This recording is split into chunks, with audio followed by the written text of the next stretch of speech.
Raha ny lafiny ara-tsosialy kosa efa ao anatin'ny ankatoka ny fanomanana ny fetim-pirenena moa isika amin'izao fotoana izao. Atao anatin'izay indrindra raha dia nampivory ny sefofokontany rehetra eto Andrenivohitra androany. Ny préfet de police niaraka tamin'ny lehiben'ny distrika enina ary ny tompon'andraikitry ny filaminana. Andresahana nandritra n'izay fihainana izay tokoa moa ny momba ny fanomanana ny fetin'ny 4 jona sy ny momba ny fitandrona ny filaminana manodidina an'izay fetim-pirenena izay.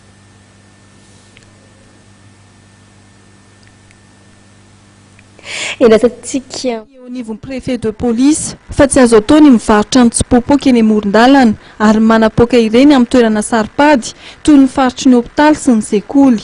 Entitra amin'ny fepetra raisin'izy ireo ary miara-miasa amin'ny fokotany, ny commune ary ny tompon'andraikitry ny filaminana izy ireo amin'ny ady amin'ny fivarotana ny tsipopoka ary ny fanapoahana an'izany amin'izao akatoky ny fetim-pirenena izao. Fivarotana ny efa tokony roso amin'izay amin'ny fanrofana an'izy ireny satria matetika ireny eny amin'ny toerana tsy ara-dalàna ataontsika hoe secteur informel ny tena ahitana an'izy ireny.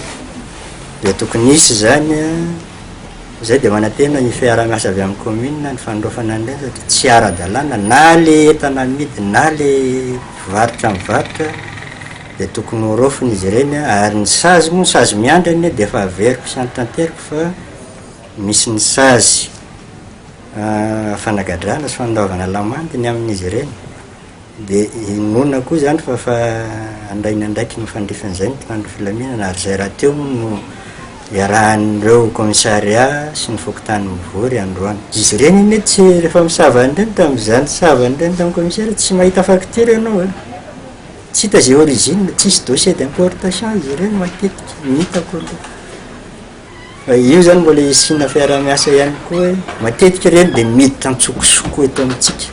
Ny préfet de police izay nanentana ihany koa ny rehetra mba hanangatsaina amin'izao akatoky ny fetim-pirenena izao. Tokony mba hanana maha-izy azy ny fankalazana fetim-pirenena amin'ity repoblika faefatra ity.